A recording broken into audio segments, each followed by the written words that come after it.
Current పనిలో most dangerous work ఇదే friends. ఎందుకంటే దీనికి ఆన్ ఆఫ్ అనేది ఏమీ ఉండదు. డైరెక్ట్గా 11 kV లైన్ అనేది పోల్ మేంచి డైరెక్ట్గా అనేది వస్తుంది. దీనికి ఏపీ స్విచ్ అనేది ఒకటి ఉంటుంది. అది ఆపాలన్నా ఆన్ చేయాలన్నా ఓన్లీ డిపార్ట్మెంట్ వారు మాత్రమే చేయాలి. ప్రైవేట్ వాళ్ళు మాత్రం అయితే ఈ దరిదాపుల్లోకి అయితే అస్సలు వెళ్ళకూడదు. ఇప్పుడైతే ట్రాన్స్ఫార్మర్ ఛార్జ్ అనేది ఇంకా చేయలేదు. ఒక్కసారి ట్రాన్స్ఫార్మర్ అనేది ఛార్జ్ చేస్తే 24 గంటలు సప్లై అనేది ఆన్లో ఉంటుంది.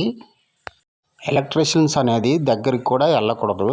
పొరపాటున షాక్ అనేది తగిలితే ప్రాణాలు పోవాల్సింది తప్పితే స్విచ్ ఆపడానికైతే ఎవరు రారు. అందువలన కరెంట్ అనేది ప్రాబ్లం ఏమైనా ఉంటే కరెంట్ ఆఫీస్కి ఫోన్ చేస్తే డిపార్ట్మెంట్ వాళ్ళు వచ్చి ప్రాబ్లం అనేది సాల్వ్ చేస్తారు. అందువలన ప్రైవేట్ ఎలక్ట్రీషియన్లు అనేవాళ్ళు ప్రయోగాలు అయితే చేయమాకండి, సాహసాలు అయితే అస్సలు చేయకూడదు. ఎలక్ట్రికల్ సంబంధించిన మరిన్ని వీడియోలు కావాలంటే లైక్ చేయండి, సబ్స్క్రైబ్ చేయండి. బాయ్.